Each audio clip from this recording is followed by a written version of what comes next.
Eu cumprimento a todos os amados irmãos e irmãs com a abençoadora paz de nosso Senhor e Salvador Jesus Cristo. Amém. Muito obrigado, pastor Ezequiel, pela oportunidade que me concede de transmitir a palavra de Deus no culto desta noite.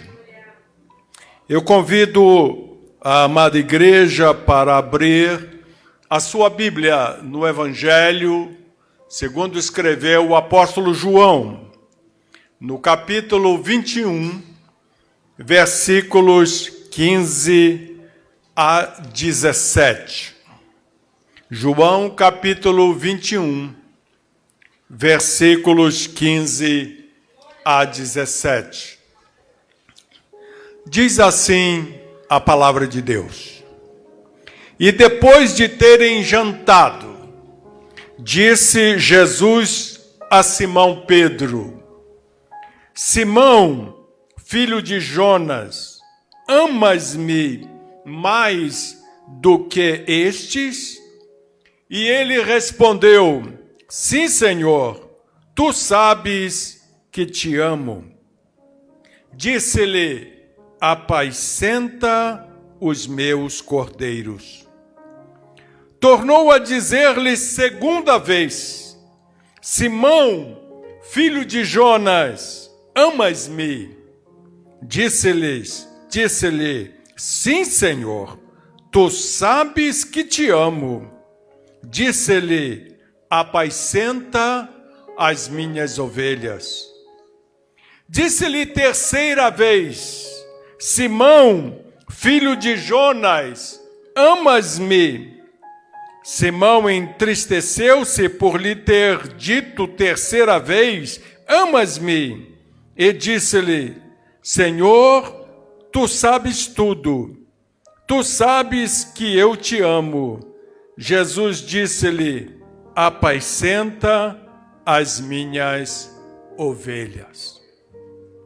Esta é uma passagem das Escrituras muito conhecida de todos nós. E antes de comentar a respeito dela, do tema dela, com a amada igreja e com todos aqueles que nos acompanham pelas mídias sociais, eu queria contar para vocês uma história muito curta, mas muito interessante, a respeito de Lucas. Lucas era um adolescente de 17 anos, muito querido no colégio onde estudava, e era um amante do mergulho submarino. Numa terça pela manhã, ele estava explorando uma caverna submarina na região de São Sebastião, no litoral de São Paulo.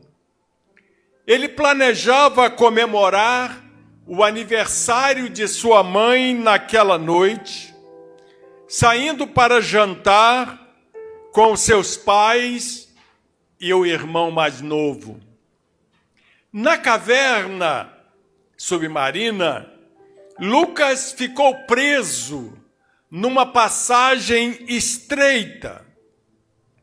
Depois de lutar em vão para se livrar, ele soltou a correia de seu equipamento de mergulho já quase vazio, tirou a faca de mergulhador da bainha e do lado do tanque de oxigênio ele rabiscou a mensagem final para a sua família. Ele escreveu assim: mamãe, papai e Marcos, eu amo vocês. E morreu afogado. Havia muitas coisas que Lucas poderia ter dito, mas ele escolheu as palavras: eu amo vocês. nada era mais importante para ele naquele momento. Nenhumas palavras poderiam ter comunicado melhor para a família os sentimentos do seu coração. Pergunto a vocês nesta oportunidade, não são estas as palavras que todo ser humano gostaria de ouvir? Pais que nunca dizem aos filhos, eu amo você, produzem falta de autoestima em seus filhos.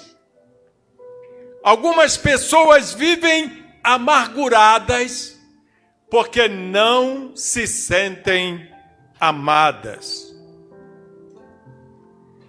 De todas as 179 perguntas que Jesus fez, registradas nos evangelhos, apenas uma delas foi repetida mais de uma vez. Em 3 versículos consecutivos, Cristo perguntou a Pedro, você me ama? Jesus poderia ter lhe perguntado, Pedro, você me serve? Ou você fala sobre mim aos outros? Ou ainda, Pedro, você me adora? Mas Cristo quis ser mais profundo do que isso. Queridos irmãos, queridas irmãs, ainda hoje, a pergunta básica de nosso Senhor a nós é essa: você me ama? Ele não pergunta, você assiste aos cultos? Você devolve os dízimos? Você ora? Você lê a Bíblia? Se pudermos responder honestamente, sim, eu te amo, Jesus, então você vai responder a todas as outras perguntas também. Por isso, eu gostaria de responder inicialmente a seguinte pergunta: por que você deve amar a Cristo? Em primeiro lugar, a primeira razão por que você deve amar a Jesus é que Ele ama você. Com tinta vermelho sangue, Ele escreveu a seguinte mensagem para você na cruz: eu amo você. Como Ele mesmo declarou em João capítulo 15, versículo 13, ninguém tem maior amor do que este, de dar a alguém a sua vida pelos amigos. O amor de Deus foi expresso na morte de Cristo. A sua crucificação foi uma sólida prova de que Deus ama você. Romanos capítulo 5, versículo 8, coloca esta verdade da seguinte forma. Diz assim o texto sagrado: mas Deus prova o seu amor para conosco, em que Cristo morreu por nós, sendo nós ainda pecadores. Portanto, por que você deve amar a Jesus? A primeira razão é porque Jesus lhe ama, você também deve amá-lo. A segunda razão por que você deve amar a Jesus é que, fazendo assim, você cumpre o maior de todos os mandamentos. um escriba perguntou a Jesus, e a pergunta dele está registrada lá em Marcos, capítulo 12, versículo 28, e esse escriba perguntou assim a Jesus: qual é o primeiro de todos os mandamentos?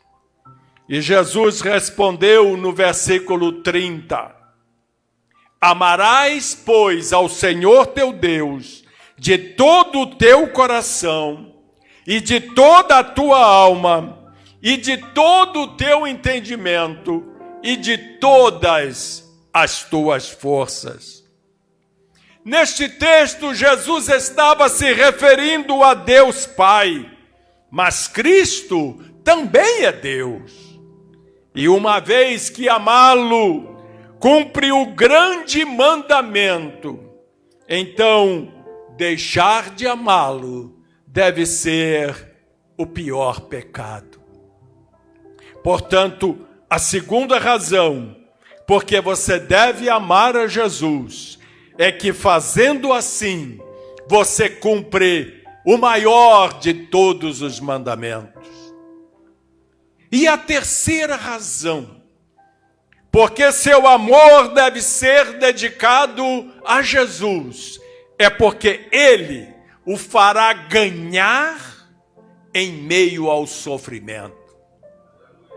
Você pode ser lançado na fornalha da aflição.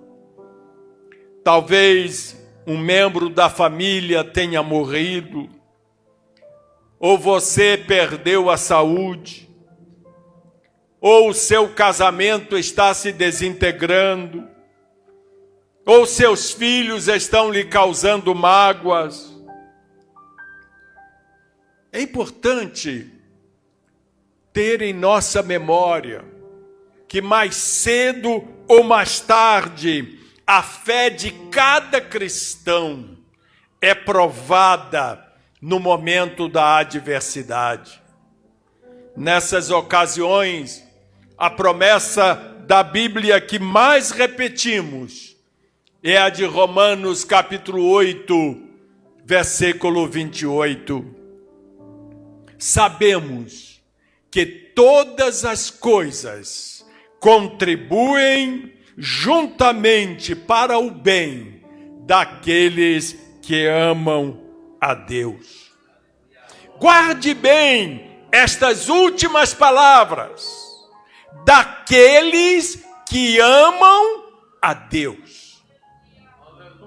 Quando o coração pertence a Jesus, as aflições preparam você para a manifestação da glória de Deus em sua vida.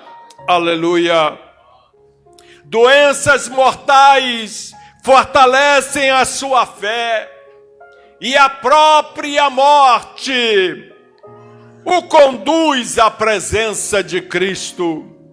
Aquele que ama a Jesus aproveita o momento da dor para revelar que depende de seu Senhor. Aleluia! Louvado seja o nome do Senhor. Respondendo à primeira pergunta, por que você deve amar a Jesus? Primeiro, porque você deve amar a Jesus, porque Ele ama você. Segundo, porque fazendo assim, você cumpre o maior de todos os mandamentos. E terceiro, porque Jesus o fará ganhar em meio ao sofrimento. E então surge mais uma pergunta que merece da nossa parte uma reflexão, sempre baseada naquilo que a Bíblia diz, que a Bíblia ensina. E esta segunda pergunta é: como você deve amar a Cristo? Uma coisa é você saber que deve amar a Cristo, mas o próximo passo é compreender como podemos expressar esse amor. O primeiro modo é amar a Cristo pessoalmente. Todo amor é edificado sobre o fundamento do relacionamento pessoal. Vocês sabem disso. É assim que funciona o amor no casamento. É assim que funciona o amor entre irmãos. É assim que funciona o amor entre amigos, entre amigas. Depende do relacionamento pessoal. Quando você se apaixona por alguém, você quer aprender tudo sobre ele ou sobre ela.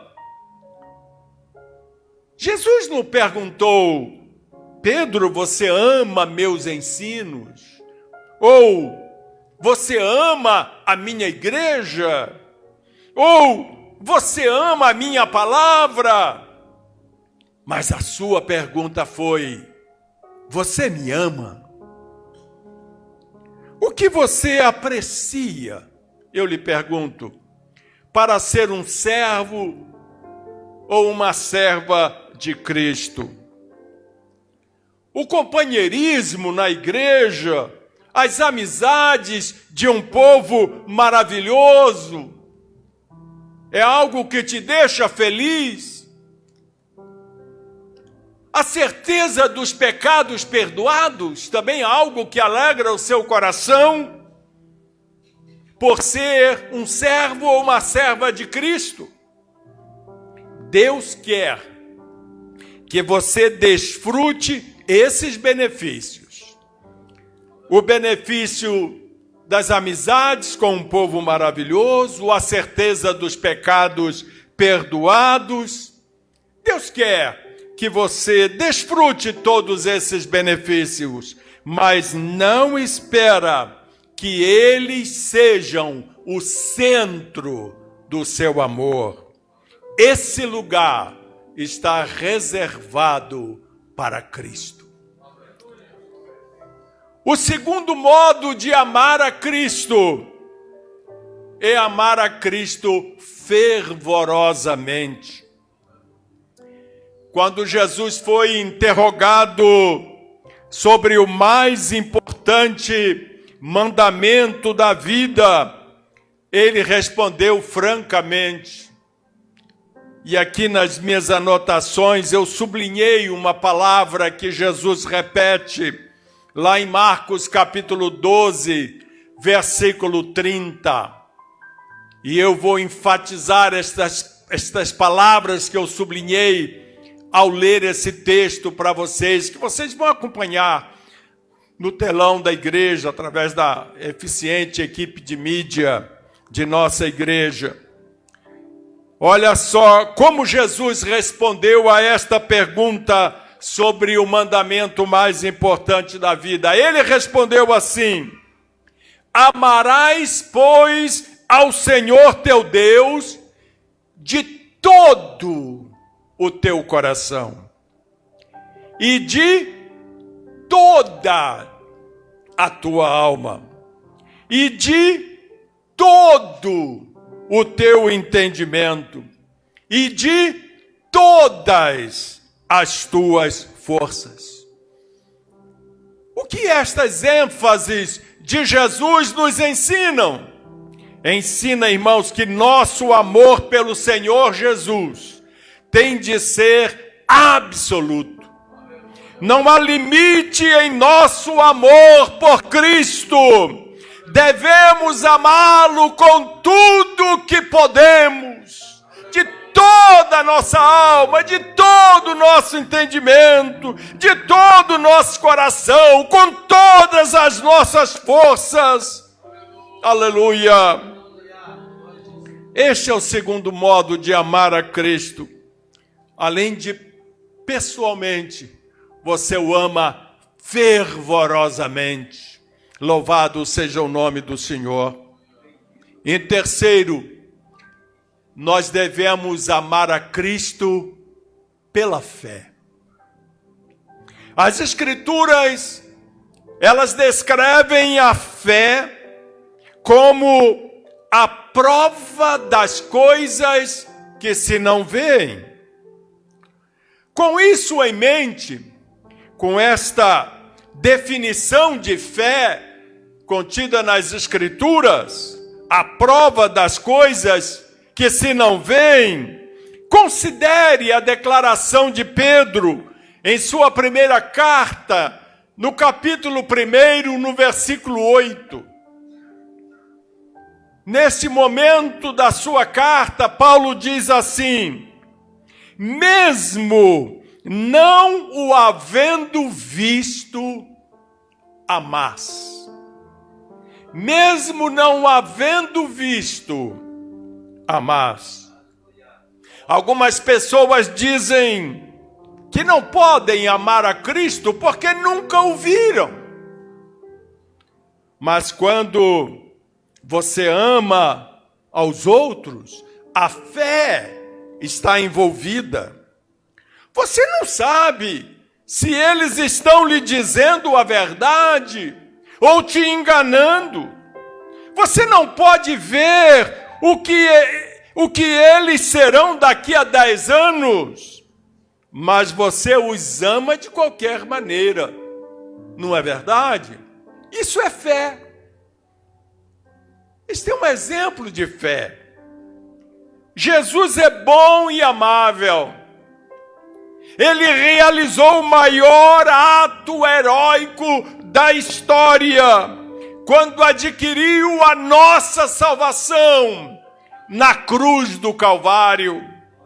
Sim, podemos amar a Cristo pela fé, porque a Bíblia fala que a fé que opera o amor. Em Gálatas 5, versículo 6. Observou o que diz Gálatas 5, 6? A fé que opera pelo amor. Note, fé que opera, fé que trabalha, fé que atua através do amor. Portanto, devemos amar a Cristo pela fé. E em quarto lugar, devemos amar a Cristo incondicionalmente.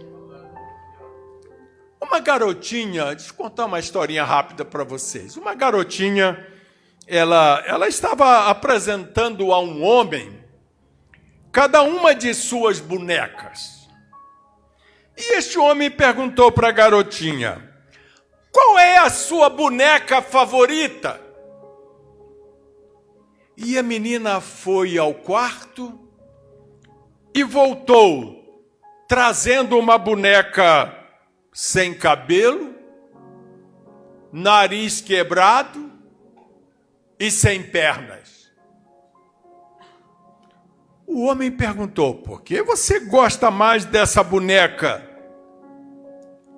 E ela respondeu para aquele homem: porque se eu não amasse essa boneca, ninguém mais a amaria. Só eu. Esse é um retrato de como Jesus nos ama. Quando Cristo deu a sua vida por nós, o pecado já nos havia desfigurado, nos tornado repelentes. Quando não tínhamos nenhuma beleza para lhe oferecer, Ele nos amou incondicionalmente. Aleluia! Assim, ame a Jesus incondicionalmente também. Eu já vi muitas pessoas que estão cheias de amor por Cristo quando estão saudáveis, prósperas, desfrutando a vida, mas então a adversidade ataca. Um membro da família morre prematuramente, um relacionamento matrimonial é rompido, um bebê nasce deformado, um acidente paralisa um ente querido, uma transfusão de sangue infecta um membro da família e lentamente o amor se transforma em amargura. Eu reconheço que esses problemas desafiam a nossa compreensão. E é natural que nos afligimos com essas coisas. Mas mesmo diante destas situações incompreensíveis, nós devemos amar a Cristo incondicionalmente.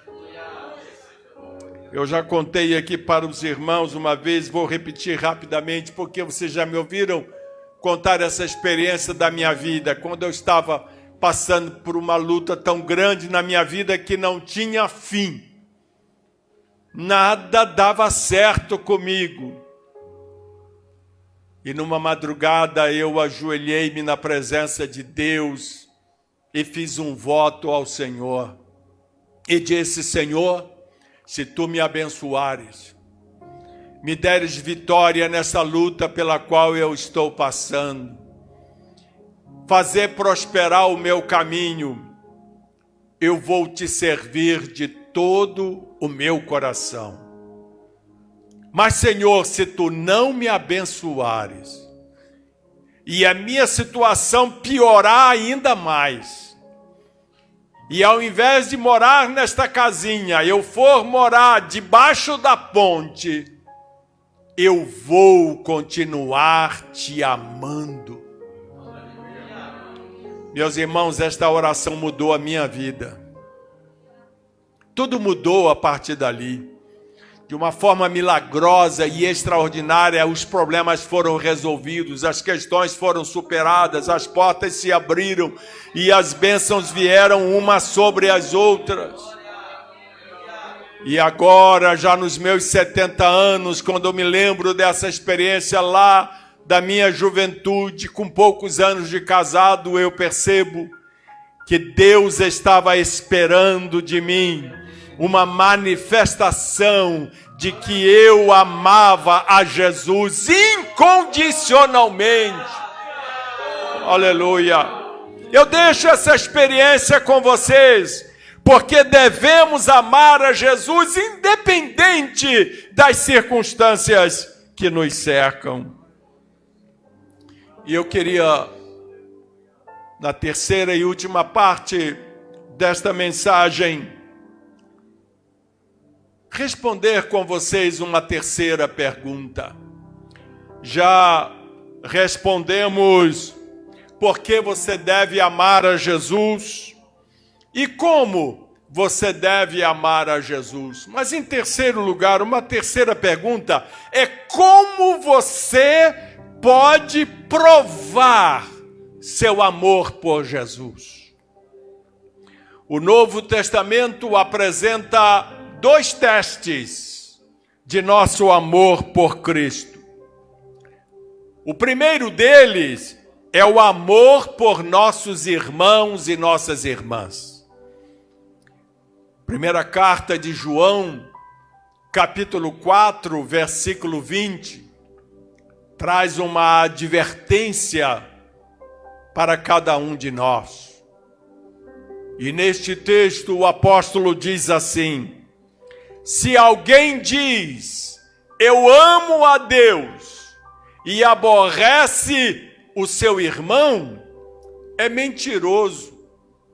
Pois quem não ama a seu irmão, ao qual viu, como pode amar a Deus, a quem não viu? Quase todas as manhãs eu faço um teste simples para medir a quantidade de açúcar em minha corrente sanguínea. Como diabético, eu devo fazer isso para manter um bom controle sobre a doença. Eu fui ontem no supermercado e vi lá um panetone por um preço especial, né, de liquidação, e comprei um panetone grande, de um preço bom. Eu comprei um grandão. Cheguei em casa com aquele panetone, e Gessi falou: meu bem, por que você comprou esse panetone?